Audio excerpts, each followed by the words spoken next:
이제 유형별로 좀 어떤 식으로 출제가 됐는가를 좀 볼 텐데, 일단 주제를 중심으로 한 외부 선지 문제들이 있어요.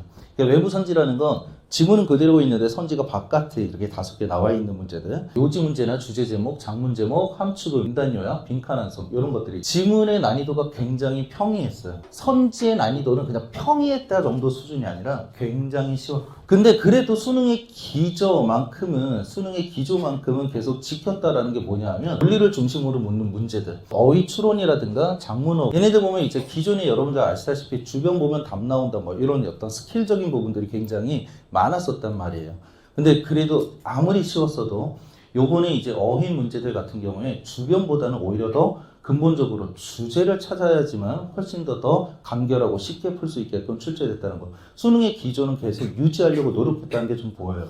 순서 배열 문제 같은 경우도 마찬가지죠. 보통 여러분들 지시어 대명사 연결어 가지고 문제를 많이 푸시잖아요. 근데 지시어 대명사 연결어가 이번에는 최소화됐다는 거. 사실 선생님 수년 전부터 계속 지시어 대명사 연결어가 축소될 거고, 출제가 된다 손 친다 하더라도 얘가 오히려 출제자의 함정으로서 많이 바뀌어서 출제가 될 거다라고 얘기를 했었고, 지시어 대명사 연결어가 아닌 다른 어떤 요소로서 문제를 해결할 수 있게끔 출제하는 것이 이제 거의 자리를 잡았다라고 보시면 돼요. 일단 문장 삽입형 같은 경우 굉장히 좀 쉽게 출제가 됐죠. 사실 뭐 단절 찾지 마라 내가 이런 얘기 굉장히 많이 했는데 그냥 단절이 보여요. 근데 어쨌든 9월 모평이나 수능은 이 순서나 삽입의 난이도는 지금보다 뭐 다소 올라간다가 아니라 훨씬 크게 올라갈 것이다 라고 생각하시고 미리 대비들을 하는 것이 좀 필요할 걸로 보입니다. 어쨌든 사고력을 묻는 문제로서 자리를 잡았다는 거는 뭐 확실한 거니까 대충 수능 영어를 읽을 수 있으면 문제를 풀 수 있는 거다라고 착각하시면 안 돼요. 올해 6월 모평이 그렇다고 해서 9월도 그럴 것이다. 또 수능도 그럴 것이다 라고 생각하면 올해 9월 수능에서는 굉장히 깊은 뼈 아픔을 겪을 수 있지 않을까라는 좀 우려가 됩니다. 자, 이제 전략적인 부분을 가지고 좀 분석을 좀 해볼게요. 이걸 이제 1, 2구간, 3, 4구간으로 이제 선생님 문항과 유형별로 이렇게 좀 나눴는데, 보통 출제위원들이 이 앞쪽 부분을 좀 쉽게 출제하면 3, 4구간에 있는 문제들을 좀 어렵게 출제해요. 1, 2구간을 좀 어렵게 출제하면 3, 4구간을 좀 쉽게 출제하고, 이렇게 출제하는 것이 굉장히 쉬운 거죠. 근데 사실 올해 6월 모평 지금은 1, 2구간도 쉬웠고 3, 4구간도 쉬웠어요. 그럼 이제 9월 모평은 이렇게 출제될 가능성도 있겠죠.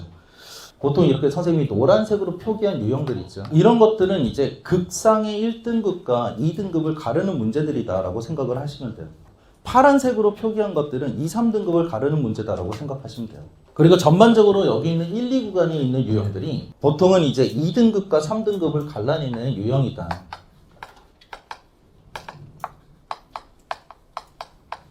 그러니까 사실상 이번이 6월 모평이 전반적으로 다 쉬웠던 건 맞지만 그래도 여기 있는 1, 2구간에 있는 문제들이 좀 쉬웠기 때문에 여러분들 점수 마크하는 것이 수월했을 거예요. 설령 순서 삽입에서 좀 다소 많이 틀렸다 손친다 하더라도 여기서 점수를 좀 쉽게 맞출 수 있으면 어느 정도 밑에 파운데이션으로 깔만한 점수는 좀 마련이 되는 부분이 있기 때문에 그렇게 뭐 성적대가 많이 떨어지거나 하지는 않거든. 영어를 많이 못했다 손친다 하더라도. 그러니까 그만큼 여기 있는 1, 2구간에서 점수, 파운데이션을 형성하는 것이 굉장히 중요합니다. 실질적으로. 그럼 나중에 이제 9월 모평 같은 경우에 얘네들을 좀 어렵게 출제할 수도 있고 또 반면에 수능에서 얘네들을 좀 어렵게 출제할 수도 있잖아. 그럼 이제 순서 삽입은 당연히 뭐 항상 이렇게 지금 6월 모평처럼 모든 문제를 다 쉽게 주지는 않겠죠. 분명히 어려운 문제들이 섞여 있을 거기 때문에 결국 여러분들이 점수를 원하시는 등급을 받느냐 못 받느냐에 대한 그 기반은 여기에서 만들어진다고 생각하면 돼요. 그리고 이제 변화하는 수능은 사실 1등급을 걸러내겠다는 것이 취지가 아니에요. 절대평가의 근본적인 취지 자체가 1등급들의 과도한 경쟁을 좀 줄이고자 하는 것이 목표잖아. 그렇기 때문에 사실 1등급 걸러내겠다라는 시험이 아니에요. 애시당초. 사실상 2등급들을 좀 걸러내겠다 하는 시험으로 점점 더 확고하게 자리를 잡아가고 있기 때문에 이제는 뭐 1등급을 받는 것이 쉽다 어렵다를 논하는 문제가 아니라 2등급을 받을 수 있는 것이 쉬울 것이냐 아닐 것이냐.